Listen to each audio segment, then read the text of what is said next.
So we had to go to the bulk barn. You need a couple things from time to time. In this case, I needed salt, and I also needed, stock powder. But of course, when you're in bulk barn, you're in the store, you're in the grocery store, you're gonna walk and see if you need anything. So I happened to be walking by where they have the cocos, things like that. And I mentioned to Fred, gonna have to think about getting some cocoa soon, I'm low. Then he spotted this stuff. Have you ever seen cocoa this dark? Like, ever? Just saying. So, of course, like I normally do, I wrote the number down and failed to actually write down the type of cocoa, but I looked it up. Ta-da! So on the bulk barn, and if you're like me, if you go to a bulk store, I don't know if they have bulk barn in the US. I admit, I haven't got a clue. I'm so sorry. But in Canada, bulk barn is everywhere. And they have all the codes on the different bulk bins, so you can write the code down so they know what it is you're buying, and then they measure, weigh, whatever, and you pay for it. Well, if you're like me and you write things down and forget to write what it is, so I've mixed up oregano and basil before because I only had the number. You can actually go to the bulk barn and you can punch in the number, and then you can actually figure out what it was you bought. So you're not accidentally putting, sugar in your salt shaker, vice versa. But anyway, to get to the point, Fred saw that and he's like, that would make some good brownies. So we haven't made Fred brownies for a while, so we're gonna get out the scale, get out the chocolate, use the cocoa. We're gonna make Freddie some brownies. Okay guys, so the recipe we're using is called the Bloomin' Brilliant Brownies. We're actually gonna play with some Jamie Oliver today, and in a little while you'll kind of know why I'm doing a Jamie recipe. So, time to collect the ingredients. Now there are two optionals that we're not putting in because Freddie just likes the chocolate brownie. We won't be putting any nuts and we won't be putting any sour cherries in this brownie, but I have used this recipe before with the nuts. Oh, phenomenal. That's all I'm gonna say. Alrighty, time to get the scale. Let's get this together. Alrighty guys, we're gonna start with the dry ingredients first. So I do have my sieve, mostly because I don't have a sifter for my flour. I really should do that. And we're also going to be using the scale because we're going to go exact. Baking, that's a science, guys. Now this recipe is in grams. So bowl on the scale. And I already did hit the 0 button, but when you push the 0 button on your scale, as far as it's concerned, nothing's there. So first things first, we need 65 grams of plain flour. So we are going to 0 this again, because now we're going to be adding 80 grams of this beautiful dark cocoa powder. And to be honest, if I go over, I'm not that worried about it. Here we go, guys. This stuff is great. Alrighty, so now we sift all these together because you want to get the lumps out, right? So, here we go.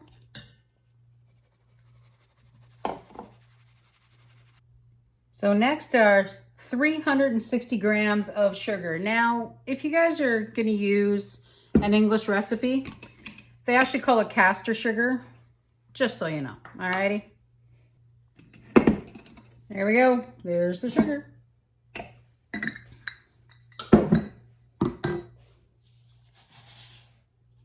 And now a little bit of baking powder. All right, so give this a good mix because you want to mix the sugar and the baking powder well, all right? Look how beautiful and dark that is. Oh my gosh, that looks phenomenal already. And this cocoa smells great. Oh my gosh. All right, so this recipe calls for dark chocolate 70%, which actually happens to be exactly what I have. Now it wants 200 grams. I admit, I do not know how much that is. A lot more than that. $1.99. I don't think we're gonna get it any better than that. There's 250 grams of butter. So we're gonna zero that out, I think. There we go.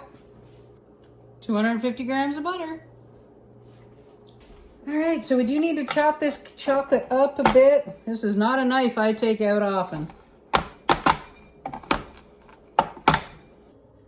Pot of simmering water. Make sure it's deep enough though that it doesn't touch the bottom of the bowl. Time to start melting the chocolate.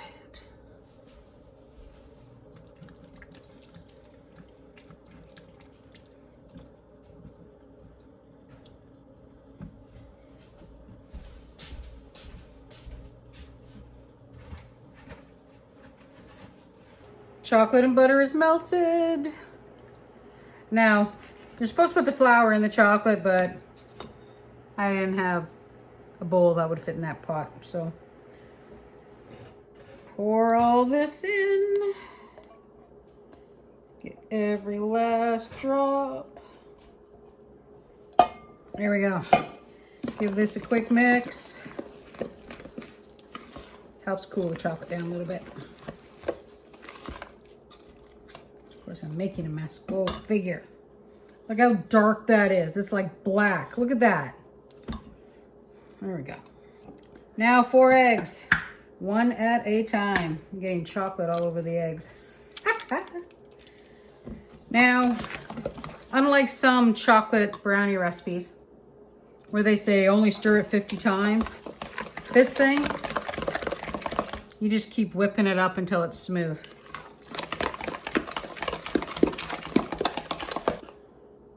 That is like so black and it smells so good. All right.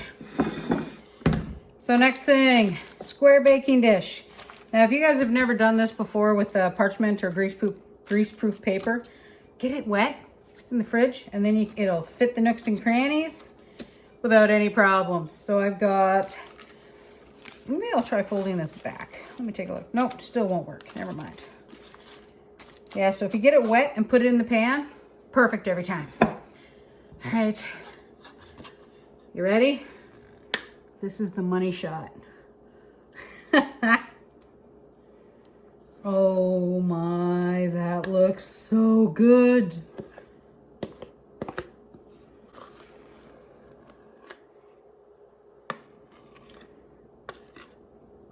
Can't get over how black that looks. We need a spatula.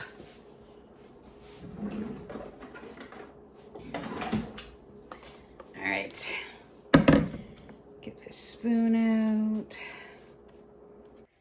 So I know in my own experience that when I make brownies, if I don't push some to the corners, I'm just gonna have really hard overcooked corners. So I tend to, this is just something that I like to do. You don't have to. If you like the dried out corners and the gooey middle, don't do it. Okay, this is going in a 350-degree oven. Normally about 20-25 minutes. My oven, I know it'll take the full 25. Time to cook this and try it out. Alrighty. So now it should be jiggly. He might be a little bit too jiggly because I know my oven is off. So that's a bit too jiggly. He's gonna get 5 more minutes.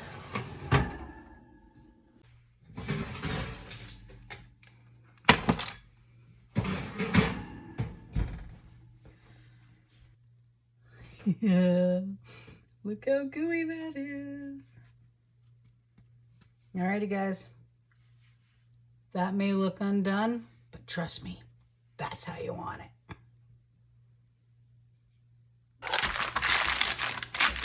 Okay, this thing, I'm tempted to weigh it. It's gotta be 2 pounds. But you know I'm not gonna wait till dinner.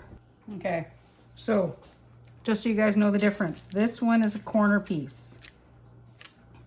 See how rich and fudgy that is? But let's get this piece in the middle. I'm gonna have to use the knife to pick it up.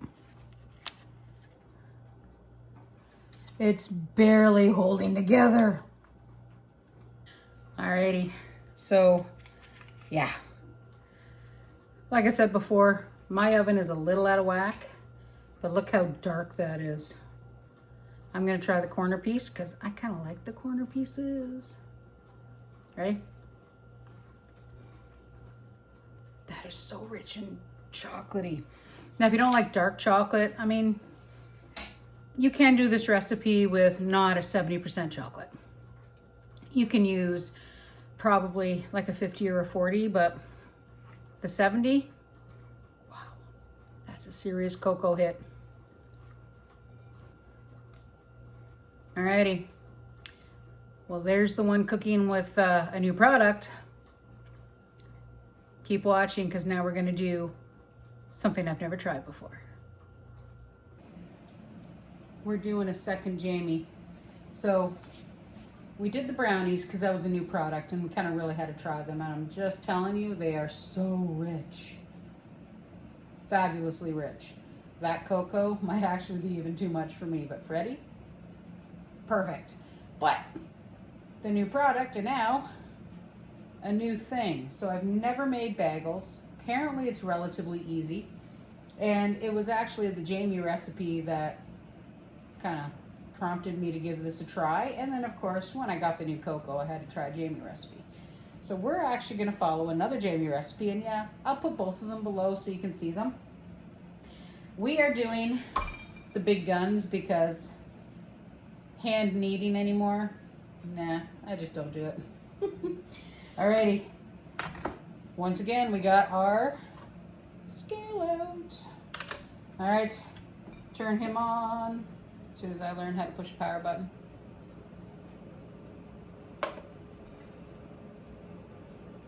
Okay, guys. So this is a fair size recipe. It makes 12 bagels, it says, okay?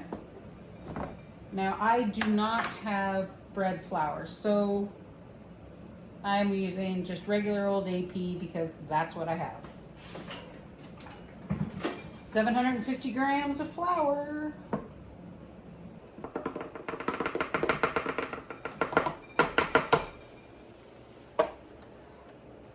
Next ingredient.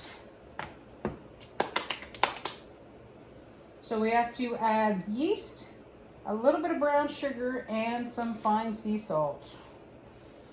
We're gonna use kosher salt.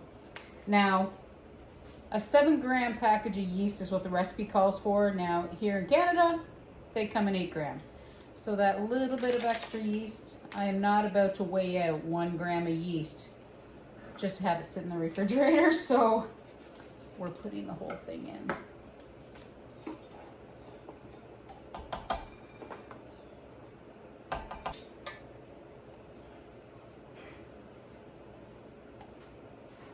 So now we're going to turn it on low, gradually pour in 450 milliliters of tepid water. So tepid is basically, you can put your finger in it and it doesn't feel any different in temperature than what you do. Blood temperature is what he calls it. Basically, warm water. Okay. Gotta get the hook out.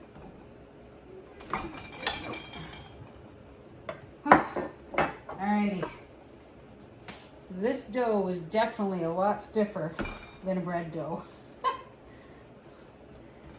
So I'm gonna get this in a nice pretty ball, but it's beautiful texture. Look at that.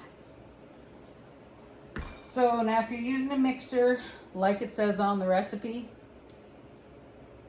make sure you don't overheat your mixer because it is definitely a stiffer dough than a regular bread dough. Alrighty, guys. I can't even roll this into a ball. Alright, I'll just pinch it. Alright, so what we've got is we've got a bowl with a little bit of oil in it. slap him in there. And I've got a wet tea towel just to kind of keep the top from drying out. So there we go. This now has to sit probably about an hour and a half. The house is a little cool today, so I'll check it in an hour and a half, and then if necessary, give it another half an hour. So I'm gonna clean this mess up, and we'll be back and can make some bagels for the first time. Alrighty guys, check that out. Oh my gosh, isn't that just beautiful? Let's get this guy out of here. We're gonna punch it down.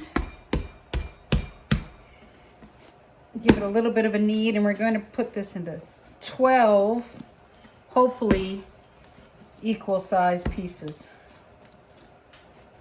Now, like it says on the recipe, you could probably weigh them out, but I'm not going to. I'm just going to guesstimate, knowing full well that the inside is bigger.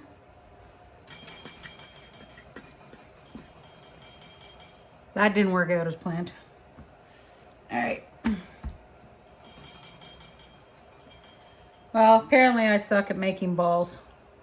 So we're not going to do this in the way Jamie does, which is the thumb method. In case you're curious, you poke a hole and you make a ring.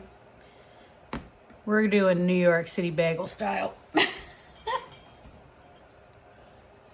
Now, the only problem with doing it this way is that I'm not going to get a good seal. All right, I'm going to fight with my bagels. We'll get these made into, well, bagels.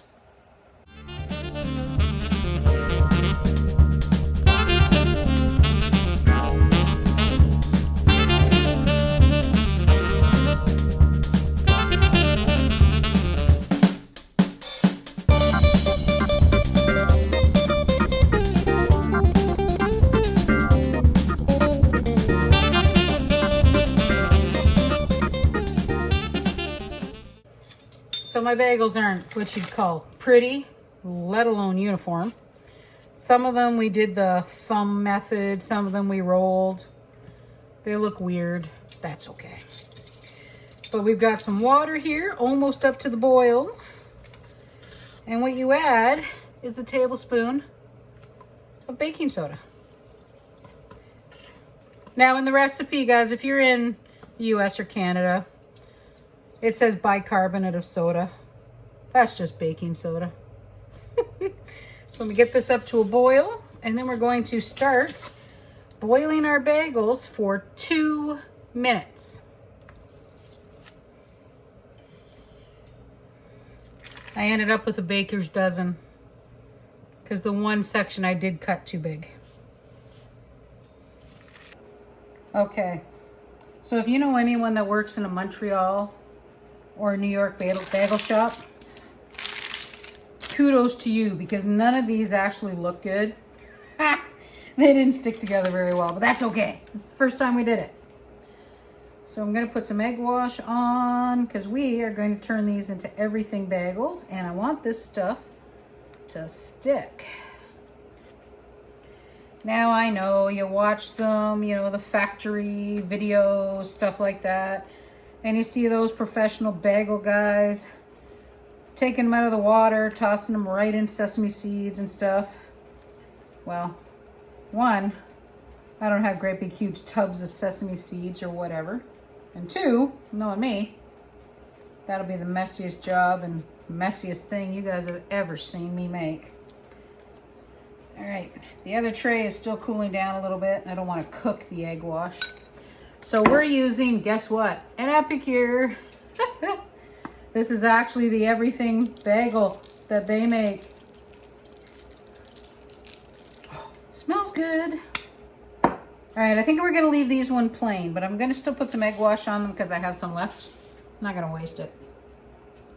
Maybe I'll put a tiny bit of kosher salt on these. Nah. We're just gonna leave them just the way they are. Give them all that nice glossy top, the egg wash.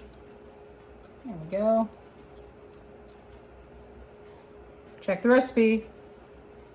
400-degree oven, 20 to 25 minutes. Now some of these are fatter, so I'm gonna set it for 25 and they'll probably not quite be done. All right, I'll be back. Okay, so uniformity, not there. That one doesn't look too bad.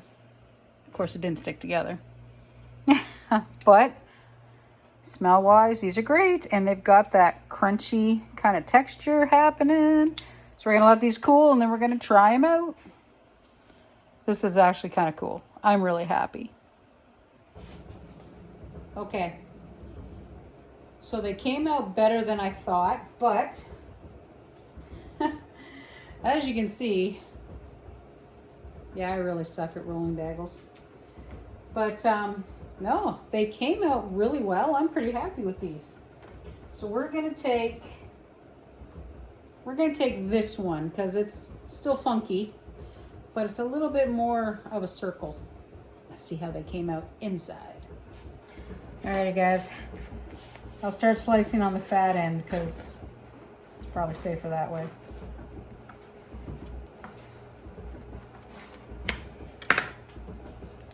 Ooh, look at that.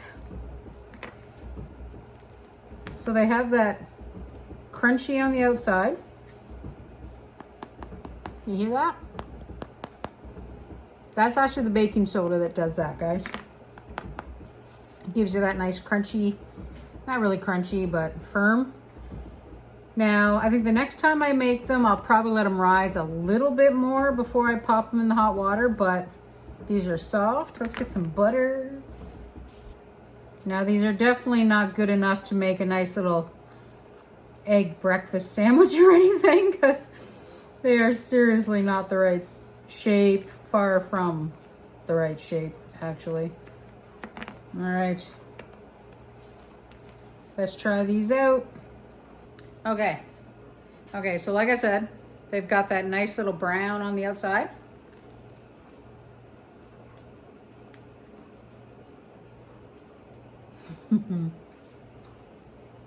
Excuse me.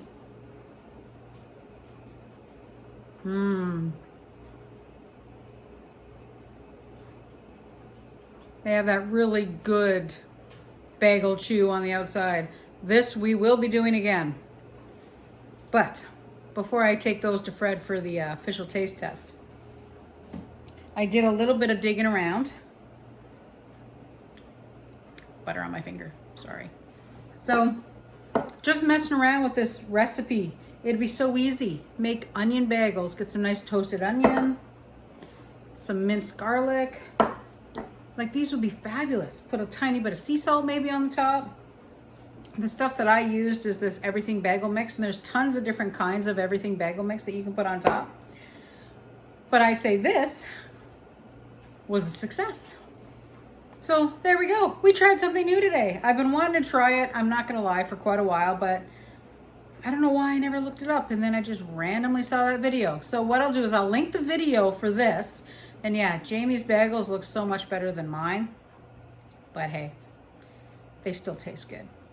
Anyway, guys, thanks for coming out as we try something new and try a new product. Both of them were 100% success on the flavor front. The execution front, probably not so much.